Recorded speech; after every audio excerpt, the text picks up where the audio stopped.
Bismillahirrahmanirrahim. Bonjour, dans cette vidéo, je vais vous présenter la leçon de la résistance électrique. Alors, cette leçon est destinée aux élèves de première année collégiale en physique-chimie.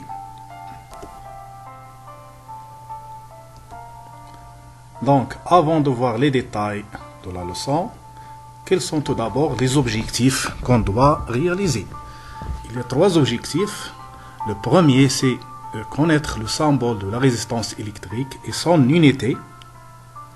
Le deuxième objectif, c'est de connaître l'effet de la résistance électrique dans un circuit électrique, c'est-à-dire qu'est-ce qu'il fait la résistance dans le circuit. Le troisième objectif, c'est de mesurer comment mesurer la valeur d'une résistance électrique. Alors, on commence tout d'abord par la situation problème. C'est pour cela qu'on considère ce circuit imprimé qu'on trouve dans plusieurs appareils électriques, par exemple les télévisions, les ordinateurs, etc. Comme vous voyez, ce circuit imprimé contient plusieurs éléments électriques, par exemple, ou bien notamment ce qu'on appelle des dipôles électriques de forme cylindrique et qui portent des anneaux colorés. Ce sont des conducteurs ohmiques qui sont entourés ici en rouge. Alors on les appelle des conducteurs ohmiques. C'est quoi alors un dipôle ou bien un conducteur ohmique? C'est un dipôle non polarisé, c'est-à-dire on ne parle pas ici de pôle positif et de pôle négatif. Les deux bornes sont semblables.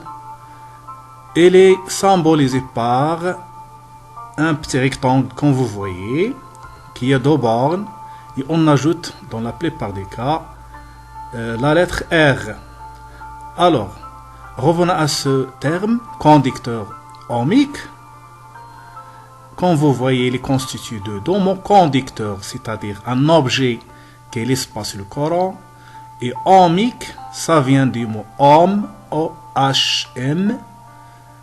C'est à l'honneur d'un physicien allemand qui s'appelle Georg Ohm, conducteur ohmique. Alors on pose des questions à propos de ces conducteurs ohmiques. La première question, quel est le rôle du conducteur ohmique dans un circuit électrique? La deuxième question, quelle est la signification des anneaux colorés qui se trouvent au-dessous? ما دلالات الحلقات الملونة التي توجد فوق الموصل الأومي. Alors, on passe maintenant à notre cours. Dans cette leçon, on a deux paragraphes, grand 1 et grand 2. La première paragraphe, notion de la résistance électrique. Alors, que ça veut dire la résistance électrique? ما هي المقاومة الكهربائية. Donc, pour cela, on réalise l'expérience suivante. Regardez le schéma.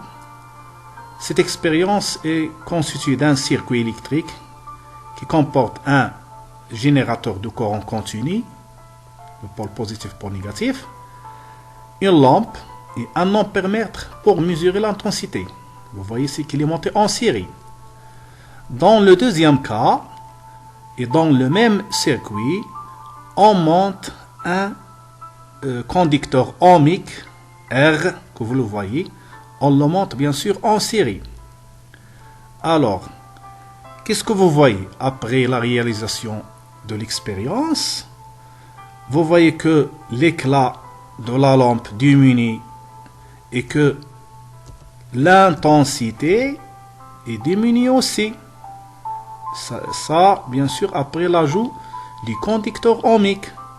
Au début, on a un bon éclat de la lampe et l'intensité I1 est égale à 0,27 ampères.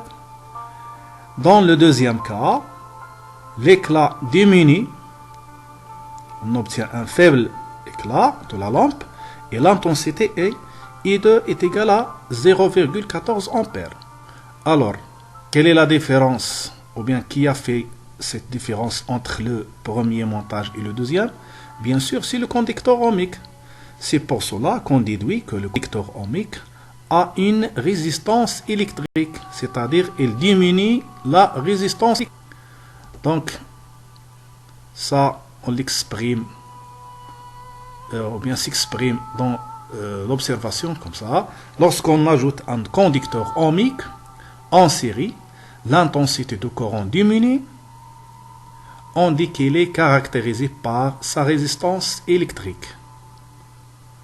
إذا الموصل الأومي يؤدي إلى تخفيض شدة التيار وبالتالي فهو يتميز بمقاومة كهربائية.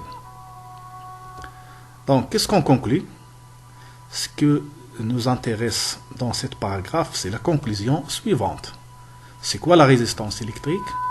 Donc, la résistance qu'on note R, c'est le premier lettre du mot résistance, R.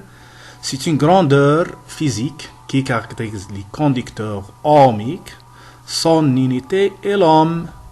L'ohm, vous voyez comment ça s'écrit. C'est la lettre grecque oméga.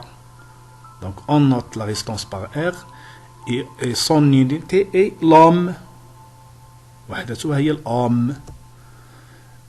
On conclut aussi, plus que la résistance présente dans un circuit est élevée, plus l'intensité du courant électrique dans ce circuit est faible. حينما تكبر المقاومة الكهربائية تنخفض شدة التيار أكثر. Donc, c'est ça la signification de la résistance. C'est-à-dire, la résistance, elle fait affaiblir l'intensité électrique, ou bien il diminue l'intensité électrique. Maintenant, passons à la deuxième paragraphe, mesure de la résistance électrique, أو قياس المقاومة الكهربائية. Donc, il y a deux méthodes qu'on peut suivre pour mesurer l'intensité. La première, on utilise un appareil, on l'appelle l'ammètre. Donc, vous voyez dans ces deux images, deux ammètres. Le premier, c'est un ammètre à aiguille, analogique.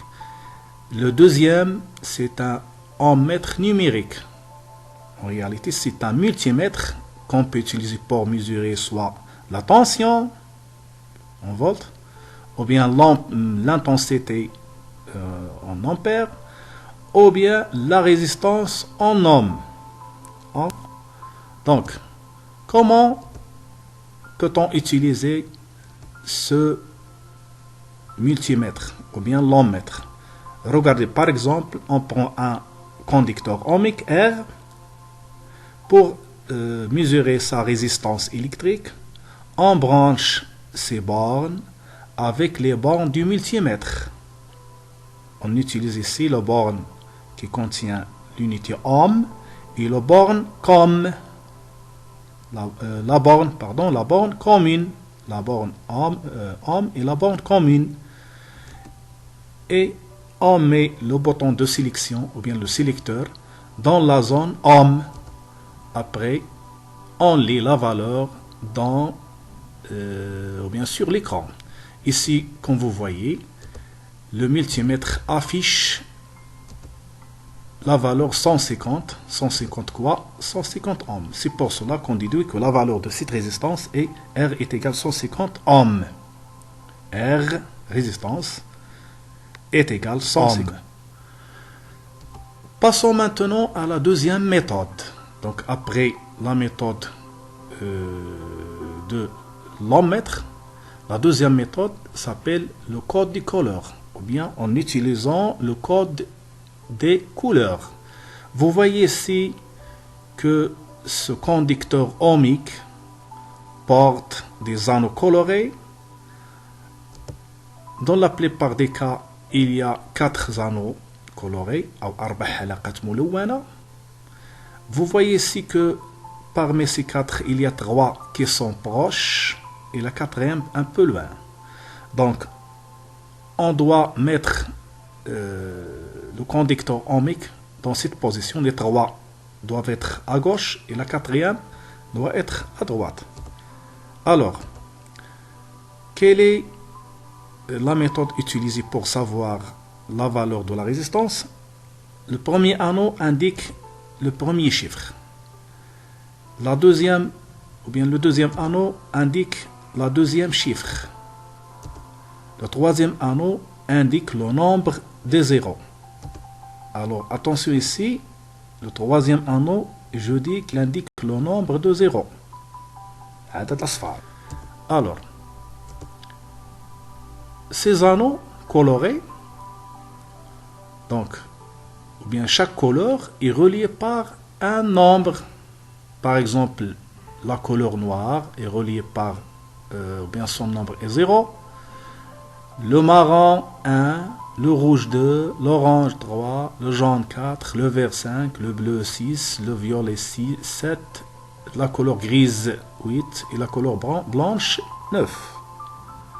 Alors, on applique cette méthode dans cet exemple pour bien comprendre.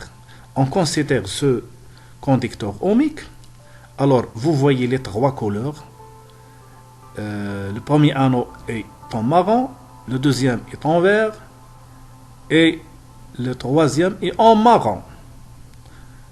Revenons au tableau au-dessous.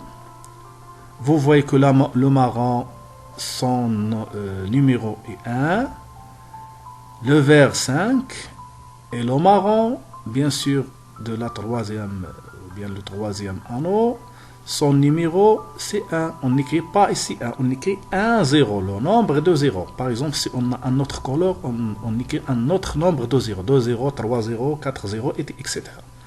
Alors, qu'est-ce qu'on obtient? 150 quoi? 150 ohms. C'est pour cela qu'on dit que la valeur de la résistance est R est égale à 150 ohms. Ici, chers élèves, je vous laisse un exercice d'évaluation. Alors, vous pouvez faire stopper bien arrêter la vidéo pour réfléchir un peu. Alors, déterminer la valeur des résistances suivantes. Donc, vous voyez la première résistance, bien le premier conducteur, la deuxième résistance, la troisième et la quatrième. Et enfin, je vous remercie